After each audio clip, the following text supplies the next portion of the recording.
Welcome to student dictation. अगर आप channel पर नए हैं तो चैनल को सब्सक्राइब कर लें और बेल आइकन जरूर दबाएं। डिक्टेशन 5 सेकंड बाद शुरू होगा। Ready start. महोदय, जब तक अहिंदी भाषी हिंदी को हृदय से स्वीकार नहीं करते तब तक वह राष्ट्रभाषा का स्थान नहीं पा सकती, और यह तभी हो सकता है जब वे यह समझें कि इसमें उनका भी योगदान है और उन्होंने इससे केवल लिया ही नहीं बल्कि इसे कुछ दिया भी है, और उन पर कोई दूसरी भाषा लादी नहीं गई है, बल्कि यह उनकी ही भाषा है। मेरे कहने का अर्थ यह नहीं कि आप उनकी ही व्याकरण अपना लें। इसका अर्थ यही है कि आप उदारतापूर्वक जितना ले सकते हैं ले लें। भाषा इसी प्रकार बन सकती है।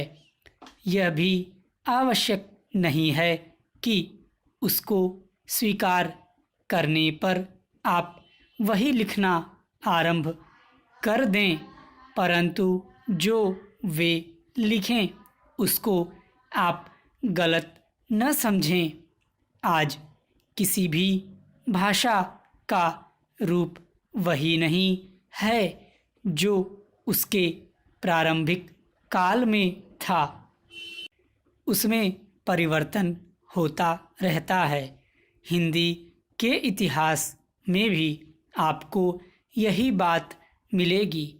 मैं हिंदी का कोई विद्वान नहीं हूँ, पर मैं अपने अनुभव से कह सकता हूँ कि उसमें भी पिछले 500-600 वर्षों में बहुत अंतर पड़ा है तथा पहले की और आज की हिंदी में काफ़ी अंतर है।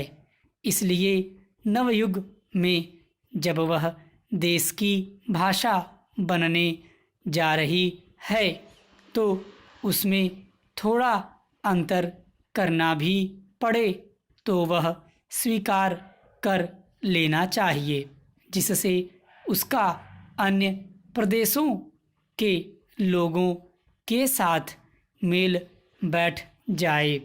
कई अहिंदी भाषी लोगों ने भी हिंदी की काफ़ी सेवा की है। आपके राज्यपाल महोदय अहिंदी भाषी हैं और इन्होंने अपनी भाषा की बड़ी सेवा की है। यह भी हिंदी के पक्ष में थे और इन्होंने बड़ा योग दिया, जिसके कारण हम संविधान सभा में सफल हो सके। इनका भी यही विचार है जो मेरा है।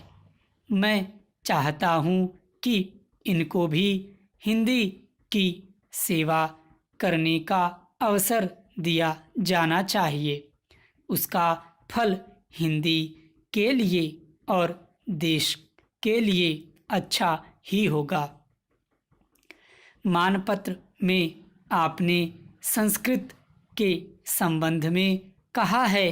मैं मानता हूँ कि हमारे देश में संस्कृत का अध्ययन आवश्यक है, क्योंकि देश की सभी भाषाओं का स्रोत वही भाषा है। संस्कृत से हमारा संबंध अटूट है। इसकी पढ़ाई लिखाई कम हो गई है और यह हमारे लिए दुख की बात है। मैं आशा करता हूँ कि इसकी उन्नति होगी। स्टॉप। अगर डिक्टेशन अच्छा लगा हो तो वीडियो को लाइक करें, शेयर करें और ऐसे डिक्टेशन डेली पाने के लिए चैनल को सब्सक्राइब जरूर करें।